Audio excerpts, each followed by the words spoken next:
বাংলাদেশ থেকে হাসিনা পালিয়ে গেছে, বাংলাদেশের মানুষ একটু সুখে আছে, ভারতের এই বিষয়টা সহ্য হচ্ছে না। বন্ধুত্বের সংজ্ঞা, বন্ধুত্ব কি জিনিস,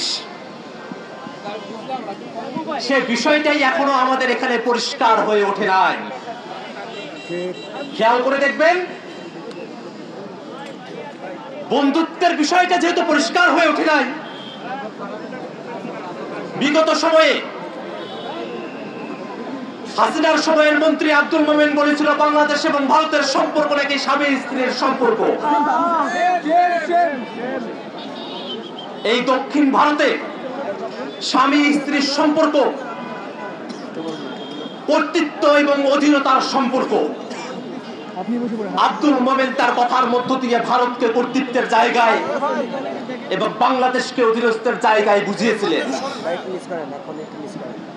বাংলাদেশের মানুষ স্পষ্ট করে ঘোষণা করে, বাংলাদেশ এবং ভারতের সম্পর্ক কোনোভাবেই স্বামী স্ত্রীর সম্পর্ক নয়। বাংলাদেশ এবং ভারতের সম্পর্ক যদি হতে হয় তা হবে ন্যায্যতার সম্পর্ক। বাংলাদেশের মানুষ আমাদের প্রতিবেশী এই দেশটির দ্বারা নানাবিধভাবে বঞ্চনার শিকার হয়ে আসছে। তিস্তার দিকে তাকিয়ে দেখেন, যমুনার দিকে তাকিয়ে দেখেন, এখন তো শীতকাল গিয়ে দেখেন প্রত্যেকটা নদী মরা, কোন নদীতেই কোনো পানি নেই, হাঁটু পানিও থাকে না। আমাদের নদীগুলো মরে গেছে, আমাদের আবাদি জমিগুলো শুকিয়ে গেছে, খরা নেমে এসেছে। যে ভারতের কারণে, যে ভারতের আধিপত্যবাদের কারণে, বাঁধের কারণে, সেই ভারত এই বাঁধ রেখে আমাদের সঙ্গে বন্ধুত্বের সম্পর্কের কথা বললে আমরা এটা বিশ্বাস করি না। বন্ধুগণ, বাংলাদেশ এবং ভারতের মধ্যে যে চুক্তিগুলো হয়েছে, কিছু কিছু বিষয় এমন, আদানির সাথে যেসব চুক্তি হয়েছে আপনারা দেখেছেন বিদ্যুৎ খাতে, বাংলাদেশ সেবা পাক আর না পাক ভারতকে টাকা দিয়েই যেতে হবে, এমন ধরনের চুক্তি হাসিনার মধ্য দিয়ে তারা করিয়ে দিয়েছে। এই কারণে হাসিনা এখানে ক্ষমতায় নাই, ভারত রাষ্ট্রের গাত্রদাহ জ্বলে উঠেছে। বন্ধুগণ আমার, আমরা দেখেছি 5ই আগস্টের পরে বাংলাদেশের বিষয়ে, বাংলাদেশের সংখ্যালঘুদের উপরে নির্যাতনের বিষয়ে যে সব প্রোপাগান্ডা, মিথ্যা নিউজ ছড়ানো হয়েছে ভারতের মিডিয়াগুলোতে এবং ভারতের সোশ্যাল মিডিয়ায়, ভারত সরকার এর বিরুদ্ধে কোনরূপ কোন প্রশাসনিক কোনরূপ কোন ব্যবস্থা নেয় নাই। আমরা দেখেছি দীর্ঘ সময় ধরে সেখানে নানা উগ্রবাদী হিন্দুত্ববাদী গোষ্ঠীগুলো মিছিল মিটিং সমাবেশ করে যাচ্ছে, ভারত সরকার এসবের বিরুদ্ধে কোনো ব্যবস্থা নেয় নাই। সেই ব্যবস্থা না নেওয়ার ফলে তারা আগরতলায় বাংলাদেশের উপ হাই কমিশনে হামলা করার মতো ধৃষ্টতা দেখানোর সুযোগ পেয়েছে। বাংলাদেশের মানুষ স্পষ্ট করে বলে, যদি ভিয়েনা কনভেনশন আপনারা মেনে থাকেন, ওই উপ হাই কমিশনের প্রত্যেকটা ইঞ্চিও আমাদের।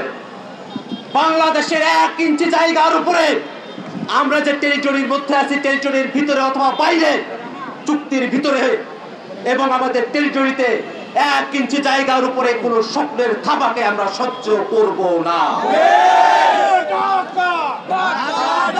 বন্ধুগণ,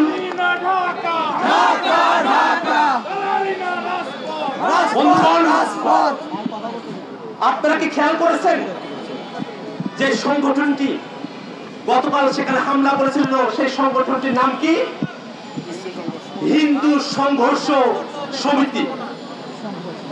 হিন্দু সংঘর্ষ সমিতি, যে সংগঠনের নামের মধ্যে সংঘর্ষ করা থাকে, সেই সংগঠন কেমন ধরনের সংগঠন হতে পারে তার নতুন করে বলবার অপেক্ষা রাখে না।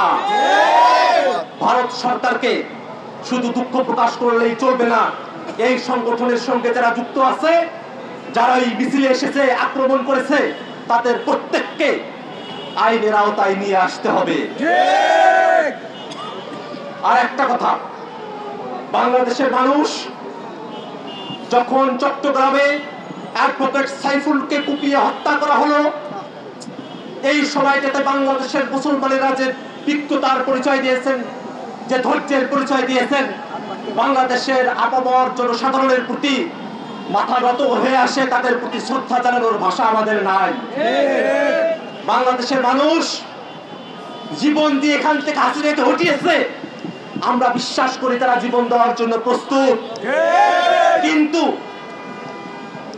শুধুমাত্র ভারত বিরোধিতা আমাদের রাজনীতির কোনো পয়েন্ট নয়। ভারতের আগ্রাসী রাজনৈতিক যে সিদ্ধান্তগুলো আমাদের উপরে চাপিয়ে দেওয়া হয়, ভারতের আগ্রাসী যে কূটনৈতিক সিদ্ধান্তগুলো আমাদের উপরে চাপিয়ে দেওয়া হয়, বাংলাদেশের মানুষ শুধুমাত্র তারই বিরোধিতা করে। আপনাদের কাছে আহ্বান রাখি, বাংলাদেশের আপামর মানুষ, ভারতের আপামর সাধারণ জনতা, তাদের সঙ্গে আমাদের কোনো বিরোধের জায়গা নেই।